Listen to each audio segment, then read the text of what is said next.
Salut à toutes. Alors aujourd'hui, on se retrouve pour un nouvel épisode de notre histoire préférée, Galatea, Flingue et royauté. Donc là, on va être du point de vue de Dominique et l'épisode s'appelle Mauvais coup. Ouh, peut-être quelqu'un qui va le trahir, on ne sait pas. Alors, Dominique, cette stupide chasse à l'homme le tuait. Il avait besoin d'être avec sa Detka. Cela faisait des jours et il avait merdé à fond. Arranger les choses aurait dû être sa putain de priorité. Les remords et la culpabilité qu'il ressentait chaque fois qu'il la tenait dans ses bras pendant qu'elle dormait là le rongeaient. Il était conscient qu'elle se sentait confuse par ses actions et qu'elle était très probablement blessée, mais cela n'avait jamais été son intention. C'était de toutes nouvelles émotions qu'il ressentait, il avait besoin de les comprendre. Les insécurités le rongeaient. Comment allait-il lui dire qu'il était désolé? Elle avait failli mourir à cause de son arrogance et de son insouciance. Il ne s'était pas pardonné ce qui s'était passé. Lui et Alec allaient conclure cette affaire et rentrer chez eux. Il avait besoin d'être à ses côtés. Et merde! Il se transformait en vieil imbécile. Il avait des plans à exécuter la prochaine fois qu'il verrait son bel ange. Il l'inviterait à un bon dîner romantique, se mettrait à genoux et lui demanderait de l'épouser. Il la supplierait si nécessaire. Plus de disputes et plus de déchirures en son cœur, du moins pour la partie fiançailles. La bague était prête et le moment était venu. Il serait à la maison demain, au plus tard. Dire qu'il ressentait de l'excitation était un euphémisme. C'était plus que ça. Dominique regarda Alec. « Mon Boeing est-il prêt ?» a-t-il demandé. Le voyage avait été fructueux, même s'il avait dû s'éloigner de Beau pendant quelques jours.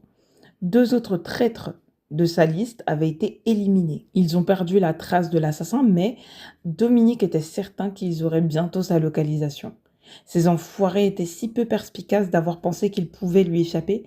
Lui, le tsar de la mafia, le commando Vermelho ou commando rouge avait été plus qu'heureux de les lui délivrer pour qu'ils expient leurs crimes. Tous les chefs de la mafia dans n'importe quel pays en feraient de même pour le boucher, afin d'éviter son courroux.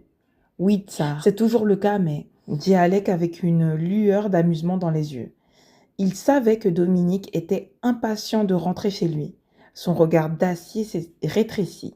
Tu as un rendez-vous avec le chef de commando rouge ce soir. Bordel. Ces réunions avaient tendance à durer jusqu'au petit matin. Beaucoup d'alcool coûteux, de drogue et de mannequins brésiliens seraient présents, mais il n'avait aucune intention de baiser ce soir-là. Ou un autre soir. Il avait sa propre chatte qui l'attendait à la maison. Il avait l'intention de lui être fidèle, même s'il ne pouvait pas encore être intime à cause de ses blessures en voie de guérison. Il se contenterait de la câliner pour l'instant. Merde! Les crapules repenties font les meilleurs maris. Si elle t'accepte. Putain, bien sûr qu'elle le fera.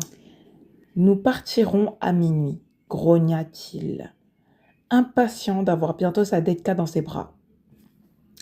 Maintenant, on est du point de vue de Dinara. Putain de merde! Elle n'arrivait pas à croire qu'elle avait réussi. Pas un seul garde en vue, tous tentaient d'atteindre les toilettes les plus proches. Dinara gloussait. Maintenant qu'elle savait quel laxatif était le plus fort, elle allait en commander plus. Dieu merci pour ses achats en ligne. Son père ou son frère lui ferait la peau pour ça, s'il le savait. Elle s'en moquait. Elle n'avait qu'un seul mot important à l'esprit. Liberté. Chut, arrête de ricaner, Dinara, lui a chuchoté Lizzie alors que Beau tirait sur sa chemise à manches longues. Nous prenons le 4x4 noir. Vous avez vos papiers sur vous, hein? A demandé Dinara. Elles ont toutes les deux hoché la tête. Dinara et les filles étaient en chemise de nuit. Elles n'avaient pas apporté d'habits avec elles car elles n'avaient besoin que de leur portefeuille. Tout le reste, elles pourraient l'acheter lorsqu'elles atteindraient leur destination. La question était où? On se cache dans mon chalet? A demandé Beau. Dinara a jeté un regard à Beau et a essayé de réprimer son rire. Sa future belle-sœur était nerveuse comme tout et excitée en même temps et ne cessait de regarder autour d'elle comme si elle s'attendait à ce que Dominique surgisse de nulle part. Elle s'était échappée d'un manoir hautement gardé qui était commandé par son frère. Elle devrait recevoir un prix pour ça. Ou pas. Elle a fait la grimace. Mieux vaudrait ne penser aux conséquences que lorsqu'elle serait découverte. Elle ferait mieux d'en tirer le meilleur parti. Ils nous trouveront facilement là-bas. J'ai un endroit en tête, dit Dinara. Oh oui. Et quel endroit ce serait? Elle pourrait y rester pendant quelques jours. Elle leur donnerait 3 jours maximum avant d'être retrouvée. L'endroit qu'elle avait en tête serait le dernier endroit où son frère s'attendrait à ce qu'elle se cache. Elle l'espérait. Surprise! N'est-ce pas incroyable? C'était l'extasié. Ses 2 compagnes étaient sans voix, sous le choc. Leurs yeux erraient à travers la beauté de ce lieu de rêve. 3 filles s'étaient installées dans une villa de luxe où elles avaient demandé à ne pas être dérangées. Il leur avait fallu 6 heures et 20 minutes de route pour aller de San Francisco à Anaheim, près de Disneyland. Mon Dieu, oui, c'est la première fois que je viens ici, a chuchoté Beau émerveillé. Ses yeux se sont posés sur chocolaterie. Hein? Et elle a eu un haut le cœur. Ça doit être une fontaine de chocolat. Elle a froncé les sourcils en signe de dégoût. Pouvons-nous trouver la pâtisserie la plus proche? Je veux des tartes aux fruits rouges. J'ai faim, a-t-elle dit. En réponse, son estomac a gargouillé bruyamment. Dinara a jeté un regard perplexe à Lizzie.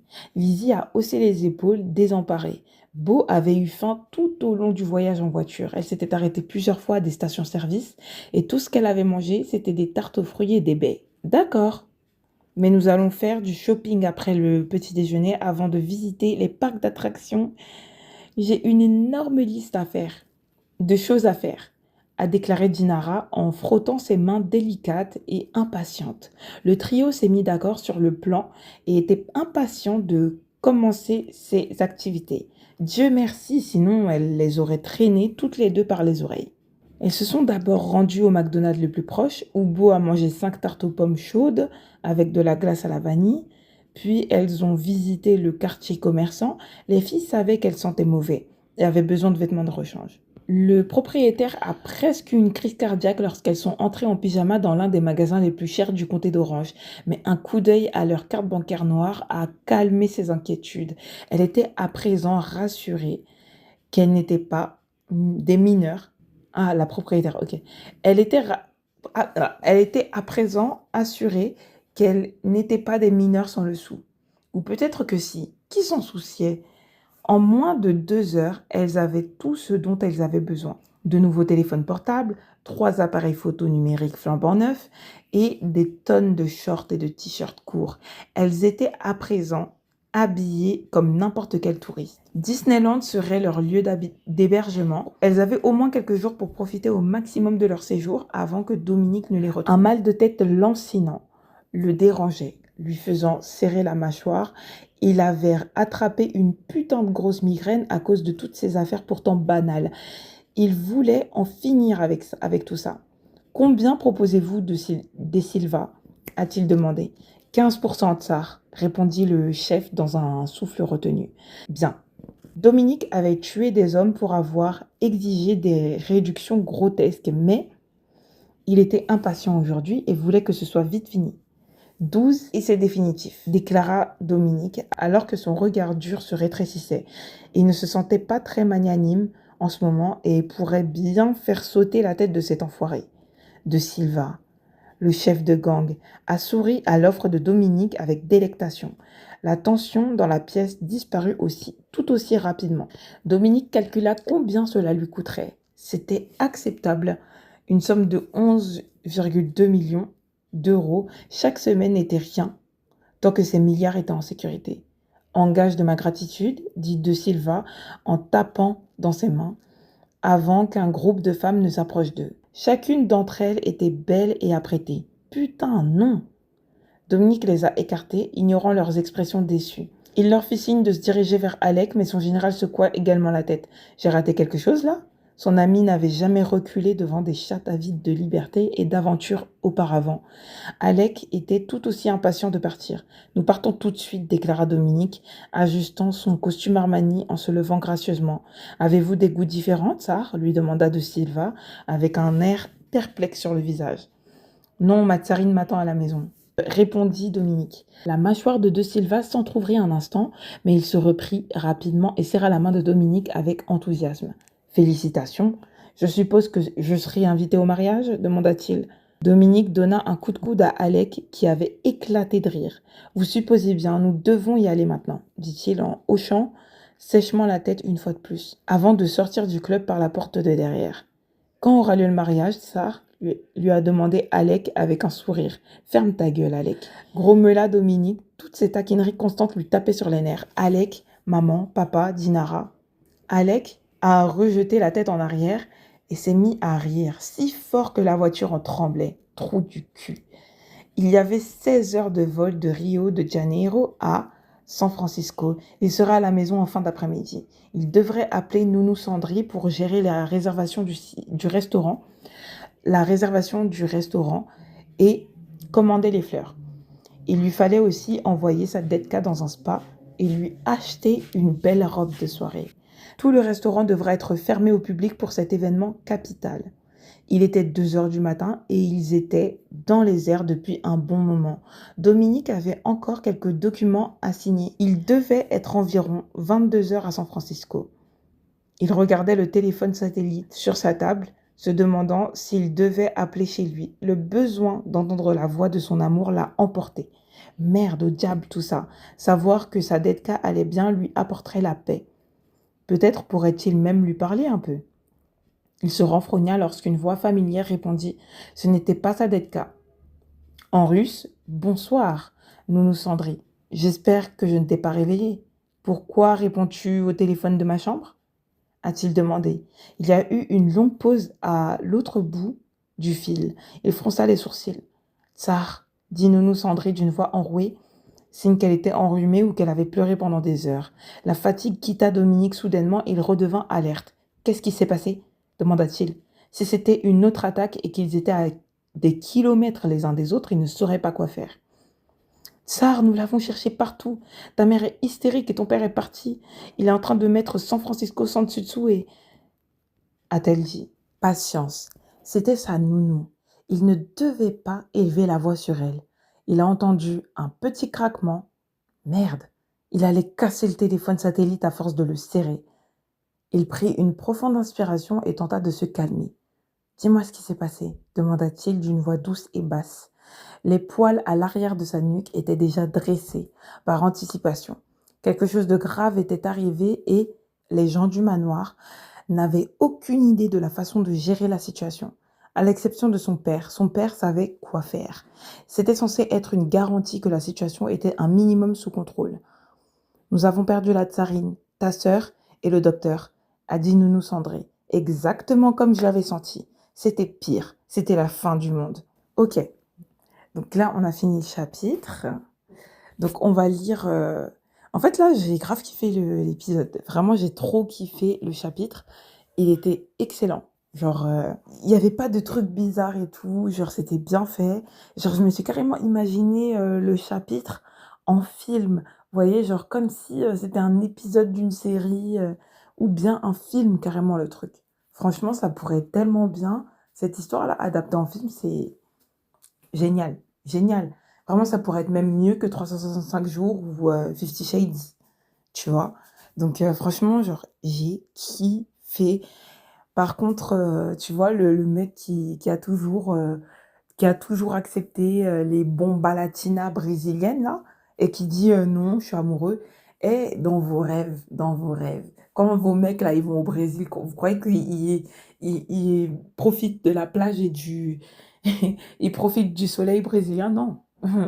Ils vont aussi voir des meufs, hein. Après, genre, je pense qu'il y a des mecs qui sont capables de dire non, mais je pense qu'il n'y en a pas beaucoup. Il n'y en a pas beaucoup qui sont capables de dire non face à une brésilienne ou, tu vois, les meufs qui ont un peu des origines un peu, tu vois, et des corps de ouf. Je pense qu'il y a très, très, très peu d'hommes qui peuvent dire non à ça et je ne crois pas que les mafieux puissent dire non à ça parce que, ben, oui, certes, ça doit être épuisant de constamment avoir euh, des filles qui te disent oui à tout, etc. Des gens qui te disent oui à tout. Mais en fait, je pense pas que tu puisses changer du tout au tout. Genre être extrêmement volage et d'un coup réussir à être totalement, totalement dédié à une seule femme. Je pense pas. Je pense que ça demande beaucoup de travail sur soi. Je sais pas, genre, j'ai pas l'impression que c'est possible qu'il puisse se retenir. Donc là, en fait, je voulais dire que j'ai décidé d'arrêter de faire le podcast enfin, pour cette histoire, disons, j'ai décidé d'arrêter de faire le podcast sur Spotify parce que le fait de beaucoup bégayer et d'avoir cette incapacité de mettre mes vocaux montés, c'est impossible pour moi. Donc vraiment, je pense que je ferai plusieurs histoires comme ça, où genre, je mettrai, allez, 10 ou 15 épisodes maximum de chaque histoire, donc de chaque chapitre, en fonction des histoires et tout. Et vous aussi, ça vous donnera envie, en fait, d'aller chercher, tu vois. Mais par contre, sur YouTube, je mettrai toute l'histoire, tu vois, à chaque fois, parce que dans tous les cas, je peux monter comme je veux pour YouTube, tu vois. Et puis, si Galatea me dit d'arrêter de poster des trucs, eh ben, dans ce cas-là, je posterai que, vas-y, 3 épisodes par histoire. Et voilà, en fait, je m'adapterai en fonction de ce que la plateforme me dit. Et si je peux carrément faire une collaboration avec eux, parce que dans tous les cas, je pourrais jamais lire toutes les histoires, tu vois. Puis je sais même pas si je pourrais, faire ça tout au long de l'année, tu vois? Genre, faire des podcasts et tout, des épisodes comme ça. Genre déjà que je dois, faire mes propres vidéos et que en plus, vu que j'ai repris mes études, là, l'année prochaine, j'aurai pas le temps en fait de faire tout ça en fait. Donc, il faudra absolument que je trouve une parade en fait. Je spoilerai pas toutes les histoires. C'est juste parce que là, c'est l'été et du coup, bah, vu que il y a des gens, ils ont peut-être pas trouvé de travail. Il y a des gens, peut-être, ils s'ennuient chez eux. Donc, franchement, pourquoi pas écouter mes histoires. Et à chaque fois, je vous renverrai vers mon podcast, du coup, YouTube et surtout vers le site Galatea pour que vous puissiez, voilà. C'était mon petit bilan, en fait. C'est un peu ça. Enfin, c'est pas la fin de quelque chose, mais en gros, c'est la fin de cette histoire sur mon podcast Spotify, tu vois. Donc, bon, j'avais pas prévenu, mais bon, c'est pas grave. Dans tous les cas, bah, il y aura, quand j'aurai fini cette histoire, Flingue et Royauté, il y aura une autre histoire sur mon podcast Galatea, et j'espère que je bégayerai un peu moins quand même, parce que là, ça devient compliqué, tu vois, à gérer. Donc, voilà, je vais lire les commentaires maintenant. Il y a quelqu'un qui a dit, il y a bébé dans le ventre là. Ce livre est une pépite car l'humour est au rendez-vous. J'imagine très bien les retrouvailles. Hmm. Pulch qui dit, elle est on ne peut plus enceinte. Mhm. Ok. Elle est enceinte comme elle voulait, mais les retrouvailles, oulala, pour les 3 filles, elles sont tellement dans la merde. Je vous explique, elles sont tellement dans la merde. Odetine, t'inquiète, on va se mettre dans notre lit pour se cacher de Dominique parce qu'on sait déjà que Dominique, il va faire un carnage. Ok, ok, des envies comme ça sent le bébé. Ouais, mais grave, elle est. Il y a quelqu'un qui a dit baby. Ok. Ok, il y a que des gens qui parlent de la grossesse. Tissu qui dit pff, à Disneyland. Mais vraiment, genre, à Disney. Genre, t'es parti à Disney pour fuguer, mais quoique Disney, c'est stylé, hein. Mais en vrai, je pense que Dinara, elle a jamais été à Disney. Elle s'est dit, vas-y, j'y vais. J'ai trop envie d'y aller. Il y a quelqu'un qui a dit, en même temps, il m'a cherché le gars. Quel gars? De quoi tu parles? En plus, elles sont parties avec le médecin. Et si vous avez capté, Alec, déjà même Alec, il a refusé les tempes, alors que d'habitude, il refuse jamais, lui non plus, de un. De deux, on a vu le petit regard qu'il a lancé au médecin. Tu vois, je pense qu'il veut que ce soit sa meuf, hein.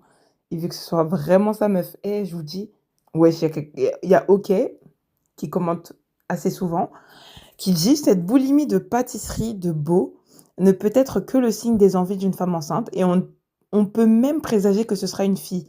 Alec, tout comme Dominique, repousse les femmes qui s'offrent à lui parce qu'il a tilté sur la femme médecin chirurgienne. Je vous avais dit quoi? Qui s'est occupée de Beau. Pour les 400 coups, pour une virée à Disneyland entraînée par Dinara, elle risque vraiment gros déjà. Est-ce que Beau est suffisamment rétabli après un coma qui a duré pendant combien de temps au juste? Et est-ce que son thorax est cicatrisé solidement après son opération? En plus des craintes sur la santé de Beau, qui sait si la résidence de Dominique n'a pas été surveillée par ses ennemis qui cherchent à profiter de la moindre occasion pour donner l'assaut et en finir avec Bo Anderson, le comptable de la mafia. Bon, toi, t'as bien résumé les derniers épisodes, toi. Moi, déjà, je trouve que c'est irréaliste. Je vous explique pourquoi. Elle est à l'hôpital, tout ce temps, les médecins, ils n'arrêtent pas de l'examiner, ils n'ont jamais vu la grossesse. Bon, ça, c'est le délire de la fiction, on peut tout inventer dans une fiction, mais t'es à l'hôpital, t'as eu un examen de la sorte, non, un accident de la sorte, t'as eu un accident aussi, aussi proche en plus de ton ventre et t'as pas perdu ton enfant, waouh, déjà c'est une dinguerie. Et en plus de ça, les médecins, ils ont jamais vu que, enfin, ils ont pas remarqué, les médecins n'ont pas remarqué que t'étais enceinte. Bizarre, bizarre. C'est quel genre de médecin ça? Ah, ah, elles ont déconné sur ce coup-là, nous disent-elles. Ok, mais les gens, ils sont investis, hein. Ils sont investis. Bon, après, c'est des messages d'il y a 3 ans, parce que c'était il y a 3 ans qu'ils ont mis cette histoire. Et il y a toujours des messages suite, parce que les gens, ils lisent des histoires au jour le jour. Moi, perso, c'est pas trop mon truc, tu vois, de lire les histoires au jour le jour, parce que, ben, flemme, quoi. Enfin, j'aime pas. C'est pas mon délire. Donc voilà. Euh, Bah, maintenant que tout est dit, on va tout simplement passer à un prochain épisode et voilà, on se revoit sur YouTube du coup. Bye!